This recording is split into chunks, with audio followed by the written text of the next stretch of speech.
అండి అందరికీ నమస్కారం. సముద్ర ఫార్మ్స్ నుంచి మీ సందీప్.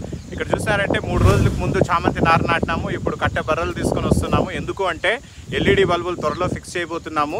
ఈ ఎల్ఈడి బల్బులు ఎందుకు మనము చామంతి సాగులో ఉపయోగిస్తామంటే 3 రకాల ఉపయోగాలు ఉన్నాయండి. ఒకటి, ఇర్రెస్పెక్టివ్ ఆఫ్ సీజన్, అంటే ఈ పూల ఉత్పత్తి సైకిల్ను మ్యానిపులేట్ చేసి మనకి ఎప్పుడు కావాలంటే అప్పుడు మనము ఈ పూల సాగును చేసుకోవచ్చు. మార్కెట్లో మంచి రేటు ఉండేటప్పుడు దిగుబడిని సాధించవచ్చును. అదేవిధంగా కొన్ని వైరస్లు, డిసీజులను కూడా మనం ఈ ఎల్ఈడి బల్బుల ద్వారా నివారించవచ్చును. అంటే వెలుతురు ఎక్కువగా ఉంటే పూల చెట్లు ఎదుగుదల అనేది బాగుంటుంది.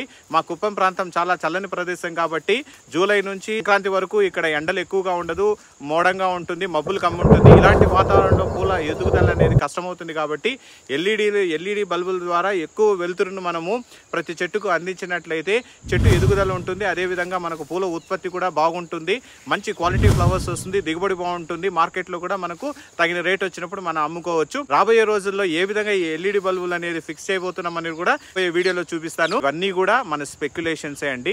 రైతు అనుకునేది ఎప్పుడు జరగదు. ఏదో ఒక ఆశతో, ఒక భరోసాతో మాత్రమే వ్యవసాయం చేస్తాడు. మనం నార వేయడం మాత్రమే మన వంతు, మిగతావన్నీ ఆ పై దేవుడు, పైన వాడు చూసుకుంటాడు. వరుణదేవుడు కరుణించాలి. మార్కెట్లో మంచి రేట్ అనేది వస్తే మనకు ఆటోమేటిక్గా మంచి లాభాలు మనం గడించవచ్చును. లేదంటే మళ్ళీ ఉసూరుమని ఇంకో కొత్త పంట వేసుకోవాలి. రైతు కష్టాలు తీరనివి. ఇలాంటివి మరెన్నో వీడియోలతో మీ ముందుకు వస్తాను. Stay tune. రైతే రాజు. నమస్కారం.